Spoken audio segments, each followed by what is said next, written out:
everyone, and welcome to Rebirth Summit 2025 Stories of Unyielding Courage. I'm Scott B. Black, also known as Mr. Black, host of Like It Matters Radio, where I help people maximize the potentials they were created with.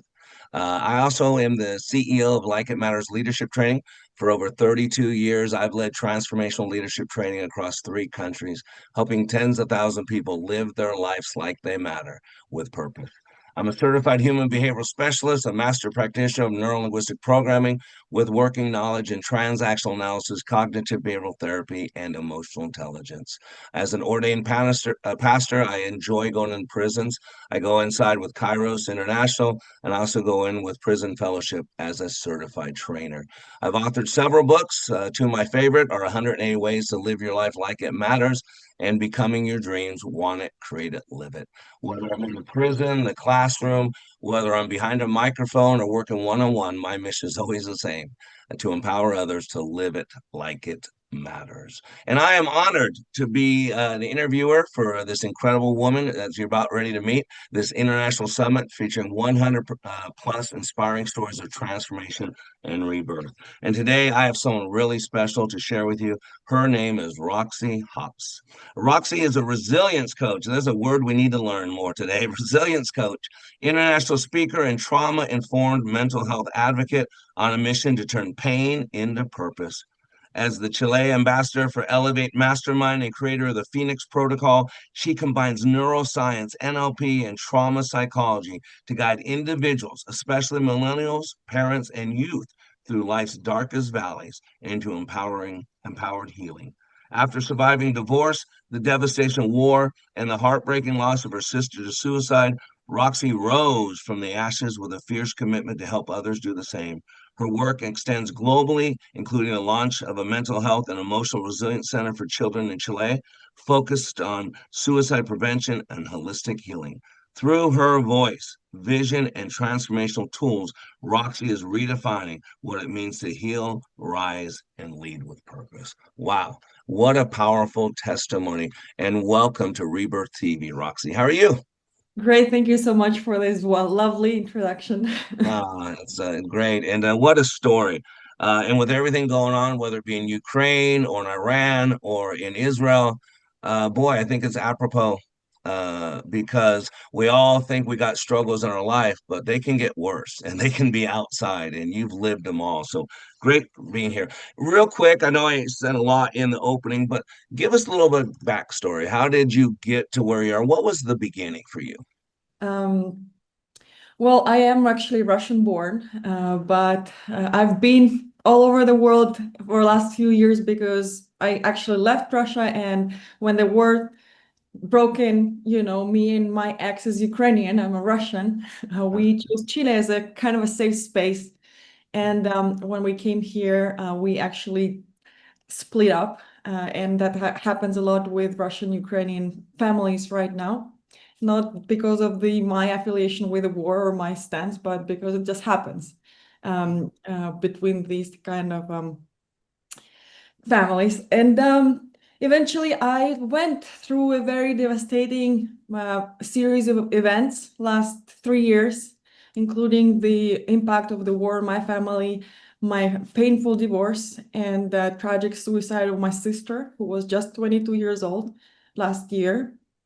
That really made me shift my career, my successful corporate career, from that traditional successful life to a mission of healing the world through coaching programs, through initiatives that I do right now for suicide prevention for youth, because I'm a big advocate for preventive programs rather than, when it's too late. Most of the initiatives for suicide are really focusing on post-crisis, and having witnessed firsthand the suicide of my little sister, I'm right now working with youth and launching a mental health center for children focused on emotional intelligence, coping skills, resilience for young people. That's so powerful because a lot of people don't realize this. When we're talking about communication, there's two types. You know this. You and I have very similar training. There's interpersonal communication, the way we talk to somebody else, and there's intrapersonal communication, the way we talk to ourselves. And the way we talk to ourselves is what causes depression. You know this. We've got to interrupt the program where I'm a piece of crap, I'm no good, I'll never amount to much, nobody loves me. I used to say to myself, I met the enemy and he's living in my shorts, because if other people said to me what I allow in my head at that time, I'd never tolerate that. And that's the pandemic. It's not COVID or whatever. It is mental health, poor emotional intelligence. And good for you that God's using your pain to help other people. See, without that pain, pain's a great motivator, Roxy. You know this. And a lot of us self medicate, right? We shut down the pain, but the pain's telling us change course, do something different. So, was it your sister? Was that the line in the sand when your sister finally took her life? Did you say, enough's enough? I've got to do something about this? Was that the turning point? Yes, well, eventually, how I got into my self-healing is because I ended up in a foreign country completely alone when the war broke off, and me moving here with the person I loved. Eventually, I was left on the street in a foreign country with no language, with no job, with no connections, and with a broken heart. And I started getting into, neuroscience and rewiring the beliefs. I felt like I'm unlovable, I'm broken, I don't know where to do, I don't know where to go. And imagine like being like on the other side of the world, completely no alone. And I started getting into that trauma healing, right? And slowly I started coaching people through divorce, through it was my way of healing myself, and I got into this. And I really loved connecting with people, and a lot of people can relate to that kind of things. And I really found like my passion in helping people. Of course, obviously, with the war, and more trauma, and it was like me getting into all these tools. Yeah. And eventually, I think, yes, the tragic suicide of my sister just in April last year, I'm still grieving, and Oh, was I me see like the pain. it Yeah. was like that's it, one trauma after another trauma, and I just quit my job. I said I'm going to fully focus on this, and I didn't want her death to be in vain, Oh, and I started focusing fully on healing people.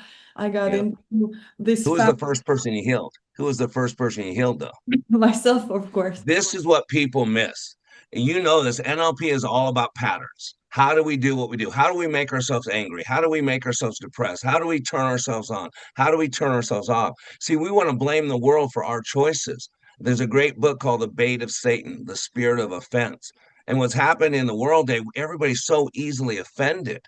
And you got to stop that. You got to scratch that CD, break that LP, pull on that 8 track. But here's the thing, most people want to heal everybody else. You can't do that. You learned it the right way. We got to heal ourselves. That's why I'm sitting here today. My pain caused me to say, I got to fix me. And as I fix me, I saw patterns that are consistent with every single human being. And that's who you are. You first worked on yourself and you healed yourself. Physician, heal thyself. And then God said, now that you know what to do, now it's time to go outward. And Yes. that's where you're at, I am right? Is that super fair to say? Yes, because actually I was the catalyst for growth for my healing, and they say the last stage of healing is they turning what happened to you to help heal others. And And this as I start healing so much myself when I start helping others. I got yeah, into this rebirth family. I start speaking on stage. I start coaching people. I got involved with all this global like youth suicide prevention programs around the world yep. to help. And I just found my purpose through my pain, and this Isn't that is incredible? the most And most fulfilling. people avoid the pain. And God's saying, will you trust me? That's what faith is. Faith is believing what God says versus what our flesh tells us. And if you're willing to step out and say, okay, I'm going to trust that this is all for a purpose, and you did that. You said, I'm going to step into this healing process. And when God said, okay, I'm pouring this into you as a cistern, but eventually you're going to become a conduit so it can pass through you. You're not holding on for you. You've learned this for yourself and you're helping other people. That is a sign of a leader. Tell me, what does transformation feel like for you? What was the transformation like? I mean, you had to go in your head, challenge your thinking, you had to change what you were feeling because we're not what we feel. I say this all the time. Feelings come and go. You're not what you feel. Feelings are nothing more than a chemical response to what we're doing, what we're thinking, and our breathing. And once you change those three, you change the way you feel. So, what was your transformation like? Well, for me, like I actually have been quite in a personal growth space for many years, and I knew mindfulness, I knew meditation, I knew, rewiring beliefs and all that, the works of Joe Dispenza and, and all that. But it's only when I actually was faced with the darkest times of my life where I started applying it, actually feeling the pain, because people Yep, are sabotaging, self-sabotage, they're numbing themselves, they distract themselves. And I also faced that, the first yep, periods I was self-sabotaging, trying to really distract myself and with the unhealthy coping mechanisms. And then eventually when I decided, no, that's enough. There's something has to change. And I start sitting in my room and crying and actually feeling the pain, not running away from the pain. It's when we allow that space to heal is when the healing is possible, right? But we need to yep, acknowledge that. And yep, self-awareness is pretty much the number one thing. And yep, transformation starts happening when I stopped running away from pain. yep, Start sitting and saying, that's it, we're trying to really identifying the limiting beliefs happening in my head, in yep. rewiring that. And slowly, it's painful. It's like unshelling everything, You're breaking down the walls because by the time we're 5 years old, the majority of our map reality has been in place. And people always ask, so what does that matter? Because everything we do or do not do is driven by belief. And yet most people don't know what they believe because they were instilled. And today the belief is you're a victim. Everybody's a victim. We become a nation of victims. But no, you're not. You're a victor. And that belief system will struggle. You'll blame everybody else for your problems. God trusts some people more than others. Are you willing to process your pain, to walk in the agony of what this world has, and then learn to overcome so you now have the strength, the resilience, and the street cred to help other people? And that's the next question. How is your transformation? How are you using your pain from the past to help other people still in that pain? How are you using it? Well, eventually this word is rebirth, right? We need to die a few times. We Yep, need really to kill or die our old self, right? And the moment yep. I've been through so much trauma that I need to die so many times to really be reborn in this Phoenix, Amen. my Phoenix Yeah, protocol, a coaching session that I pretty much challenge people, challenge their limiting belief, whatever they have happen to them, to help them be reborn again. And we work through, all this trauma, through all these limiting beliefs to really find again what's your true purpose in life? What's the vision? What are all these limiting beliefs, right? That you said conditioned by society, by yep, politics, by your parents, by your whatever you happened to you, yep. right? So how I ignite that transformation in people is I really challenge them, like in their face in a way, like this is not Yeah, true, and and eventually this is how the rebirth happens. We have to die, and I think that's because I had to learn it through very difficult, challenging yeah, situations. But I don't really believe that everybody has to go through all this trauma, but we nope, all have to find, what is that true ourself, not the persona that we build or the character we are playing, but the true yep. self. And to But help people find the true self, despite the circumstances, to help them be reborn and have that transformation. that's so true. We talk about the three boys in the fire, Shadrach, Meshach, and Abednego, but I always say they had to go in the fire to meet the fourth man in the fire. Daniel had to go in the den to have a sleepover with God. He had to step into the uncomfortable. You have stepped into the uncomfortable. A lot of us do self medicate. We do drugs, alcohol, porn. We sleep around because we want to erase the pain. But God lets us have the pain. So it tells us we got to do something different. It's like kicking against the goads, as Jesus said to Paul. Why are you kicking against the goads? You got to allow God to move you onto a better path. And you are living testimony. You've been through war. You've been through loss of a person. You've been through loss of self. And you're right. The Bible says to die to yourself daily, not once, to daily, and to pick up your cross. And Roxy, your cross is different than my cross. I don't have to pick up your cross. You don't have to pick up my cross. but we do have to pick up our cross. And what you're doing with your cross is phenomenal. Tell them, our listeners, what are you doing with this? How are you helping people? But more importantly, what would you tell someone who is where Roxy was before her sister died, before her sister took her life, and thinking that life is helpless, life is hopeless. My lot in life is terrible. How would you help that person? What would you do for them? What would you say to them? I believe like, we there is a certain level of empathy, right? And I feel when a person goes through a lot of difficult, challenging situations, this empathy becomes like a super empathy, because I feel so much pain of other people now because I went through. So this kind of suffering, it humbles you, right? So it humbles you because you just become kind to everyone, you have and you just kind of like have that love and compassion to everyone, no matter the circumstances. And as you said, we are victims, right? And what I can do, I can say, I'm the victim of this, or I can turn that pain into becoming compassionate and loving person to everyone and encourage other people to be loving and kind. And not because, especially the world is so divided right now. And I'm like, my heart hurts for seeing how many people are suffering. And so that's also what I'm doing, right? Through my stories, through when I speak on stage, I encourage people to be kind to one another.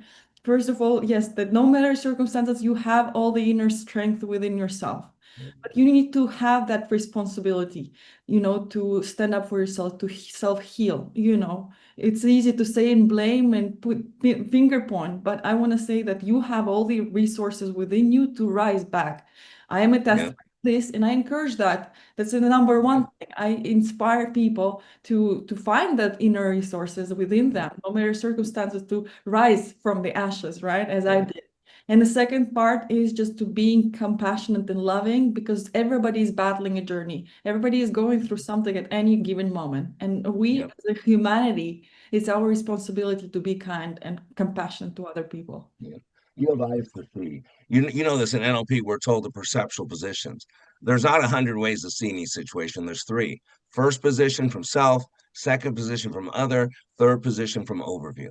And you have empathy, that second position, the ability to walk a mile in someone else's moccasins. You have a compassion, you have a look when you look in people's eyes, they trust you, you're kind, you've walked it, you're still emotively connected to the pain of your past, but in a healthy way. You have so much in front of you. And here's the question God said to me: if all the pain that you went through was so that you could help thousands of people, Roxy, was it worth it? Absolutely.